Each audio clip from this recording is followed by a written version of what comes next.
ಚಿತ್ರದುರ್ಗದ ರೇಣುಕಾ ಸ್ವಾಮಿ ಕೊಲೆ ಪ್ರಕರಣದಲ್ಲಿ ಆಗಲೇ ಹೇಳಿದ ಹಾಗೆ ಕಳೆದ ಒಂದು ವಾರದಿಂದ ಮಹತ್ತರವಾದಂತಹ ಡೆವಲಪ್ಮೆಂಟ್ಗಳು ಆಗ್ತಾ ಇದ್ದಾವೆ. ಇವತ್ತು ದರ್ಶನ್ ಅವರ ಖುದ್ದು ಹಾಜರಾತಿಯ ಅರ್ಜಿ ಏನಿತ್ತು ಅದನ್ನು ಕೋರ್ಟ್ ವಜಾಗೊಳಿಸಿದೆ. ಈಗ ಪ್ರದೋಷ್ ಪರ ವಕೀಲ ದಿವಾಕರ್ ವಾದ ಮಂಡನೆ ಮಾಡ್ತಿದ್ದಾರೆ. ಮಾಫಿ ಸಾಕ್ಷಿ ಅರ್ಜಿಯನ್ನು ಸಲ್ಲಿಕೆ ಮಾಡಿದ್ರು, ಅದಕ್ಕೆ ಸಂಬಂಧಪಟ್ಟಂತೆ ನಡೀತಾ ಇರುವಂತಹ ಒಂದು ವಾದ ಇದೆ. ಪ್ರದೋಷ್ ಸ್ವಯಂ ಪ್ರೇರಿತನಾಗಿ ಆತ ಒಪ್ಕೊಂಡೇ ಅರ್ಜಿಯನ್ನು ಸಲ್ಲಿಕೆ ಮಾಡಿರುವಂಥದ್ದು.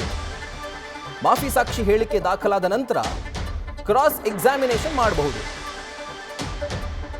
ಆದರೆ ಮಾಫಿ ಸಾಕ್ಷಿ ಅರ್ಜಿಯನ್ನ ನೀವು ಪರಿಗಣಿಸಬೇಕು ಅಂತ ಹೇಳಿ ಪ್ರದೋಷ್ ಪರ ವಕೀಲ ದಿವಾಕರ್ ಕೋರ್ಟ್ಗೆ ಮನವಿಯನ್ನ ಮಾಡಿಕೊಂಡಿದ್ದಾರೆ. ಅದರ ಜೊತೆಗೆ ಒಂದು ಮಾತನ್ನ ಹೇಳ್ತಾರೆ, ಈ ಕೇಸ್ನ ಕಂಪ್ಲೀಟ್ ಇನ್ಫಾರ್ಮೇಶನ್ ಪ್ರದೋಷ್ಗೆ ಇದೆ. ಮಾಫಿ ಸಾಕ್ಷಿ ಅರ್ಜಿಯನ್ನ ಏನು ಸಲ್ಲಿಕೆ ಮಾಡಿದ್ದಾರೆ ಅದನ್ನ ಕೋರ್ಟ್ ಪರಿಗಣಿಸಬೇಕು. ಈತನಿಗೆ ಇಂಚಿಂಚು ಡೀಟೇಲ್ಸ್ ಗೊತ್ತು, ಇಡೀ ಕೇಸ್ನಲ್ಲಿ ಏನೇನು ನಡೆದಿದೆ ಅದರ ಕಂಪ್ಲೀಟ್ ಮಾಹಿತಿ ಇದೆ. ಪ್ರಕರಣಕ್ಕೆ ಸಂಬಂಧಪಟ್ಟಂತೆ ಸ್ವಯಂ ಪ್ರೇರಿತವಾಗಿ ಕ್ಷಮಾದಾನ ಕೋರಿ ಅರ್ಜಿಯನ್ನ ಪ್ರದೋಷ್ ಸಲ್ಲಿಕೆ ಮಾಡಿದ್ದಾನೆ. ಇದನ್ನು ಕೋರ್ಟ್ ಕೂಡ ಹೇಳಿದೆ, ಸಹ ಆರೋಪಿಗಳು ಮಾಫಿ ಸಾಕ್ಷಿ ಅರ್ಜಿಗೆ ಆಕ್ಷೇಪಣೆ ಸಲ್ಲಿಸೋ ಹಾಗಿಲ್ಲ ಅಂತ ಹೇಳಿ ಅದನ್ನೇ ಮತ್ತೊಮ್ಮೆ ಹೇಳ್ತಿರುವಂಥದ್ದು.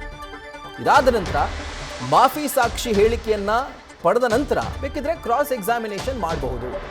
ಆದರೆ ಈಗ ಮಾಫಿ ಸಾಕ್ಷಿ ಅರ್ಜಿಯನ್ನ ಕೋರ್ಟ್ ಪರಿಗಣಿಸಬೇಕು ಅನ್ನುವಂಥ ಮನವಿಯನ್ನ ಪ್ರದೋಷ್ ಪರ ವಕೀಲ ದಿವಾಕರ್ ಮಾಡಿಕೊಂಡಿದ್ದಾರೆ. ಸೊ ಕಳೆದ ವಾರ ಮಾಫಿ ಸಾಕ್ಷಿ ಅರ್ಜಿಯಲ್ಲೇ ಕಳೆದು ಹೋಯಿತು.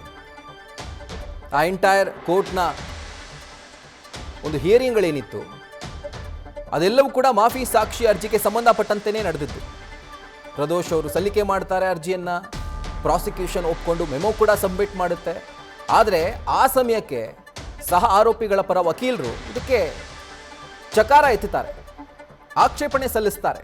ಇಲ್ಲ, ಇದಕ್ಕೆ ನಾವು ಒಪ್ಪೋದಿಲ್ಲ, ನಾವು ಅಬ್ಜೆಕ್ಟ್ ಮಾಡ್ತೀವಿ ಅಂತ ಹೇಳಿ. ಸೊ ಅದರ ಒಂದು ವಿಚಾರಣೆ ಆಯಿತು. ಇದಾದ್ಮೇಲೆ ತೀರ್ಪು ಬಂತು. ಸಹ ಆರೋಪಿಗಳು ಮಾಫಿ ಸಾಕ್ಷಿ ಅರ್ಜಿಯನ್ನ ಅವರಲ್ಲೇ ಒಬ್ಬನಾದಂಥ ಮತ್ತೊಬ್ಬ ಆರೋಪಿ ಸಲ್ಲಿಕೆ ಮಾಡಿದಂತಹ ಸಂದರ್ಭದಲ್ಲಿ ಅದಕ್ಕೆ ಆಕ್ಷೇಪಣೆ ಸಲ್ಲಿಸೋಕೆ ಅವಕಾಶ ಇಲ್ಲ ಅನ್ನುವಂಥ ಸ್ಪಷ್ಟ ಆರ್ಡರನ್ನು ಕೋರ್ಟ್ ಕೊಡ್ತು. ಅದರ ಜೊತೆಗೆ ಹೈಕೋರ್ಟ್ ಮೆಟ್ಟಿಲೇರಿದ್ರು.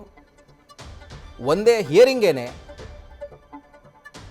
ಅಲ್ಲಿ ನ್ಯಾಯಮೂರ್ತಿ ನಾಗಪ್ರಸನ್ನ ಅವರ ಪೀಠ ಆದೇಶವನ್ನೇ ಕೊಟ್ಟುಬಿಡ್ತು. ಅದೇನು ಹೇಳಿದೆ ಲೋವರ್ ಕೋರ್ಟ್ ಅದೇ ಕರೆಕ್ಟ್ ಇದೆ ಅಂತ ಹೇಳಿ.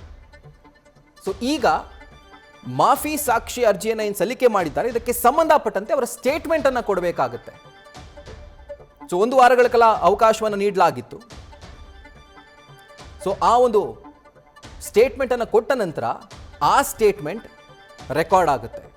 ಇದಾದ ಮೇಲೆ ಯಾವೆಲ್ಲ ಸ್ಟೇಟ್ಮೆಂಟನ್ನು ಪ್ರದೋಷ್ ಮಾಫಿ ಸಾಕ್ಷಿಯಾಗಿ ಕೊಟ್ಟಿರ್ತಾನೋ ಆ ಒಂದು ಸ್ಟೇಟ್ಮೆಂಟ್ಗೆ ಸಂಬಂಧಪಟ್ಟಂತೆ ವಿಚಾರಣೆಯ ಸಂದರ್ಭದಲ್ಲಿ ಆತನನ್ನು ಕಟಕಟೆಯಲ್ಲಿ ನಿಲ್ಲಿಸಿ ಅಥವಾ ವಿಡಿಯೋ ಕಾನ್ಫರೆನ್ಸ್ ಮುಖೇನ ಕೂಡ ಆತನನ್ನು ಕ್ರಾಸ್ ಎಕ್ಸಾಮಿನ್ ಮಾಡಬಹುದು. ಅಂದರೆ ಇತರೆ ಆರೋಪಿಗಳ ಪರ ವಕೀಲರು ಆ ಒಂದು ಸ್ಟೇಟ್ಮೆಂಟ್ ಏನಿರುತ್ತಲ್ಲ ಆ ಸ್ಟೇಟ್ಮೆಂಟನ್ನು ಇಟ್ಕೊಂಡು ಕ್ರಾಸ್ ಎಕ್ಸಾಮಿನೇಷನ್ ಮಾಡಬಹುದು.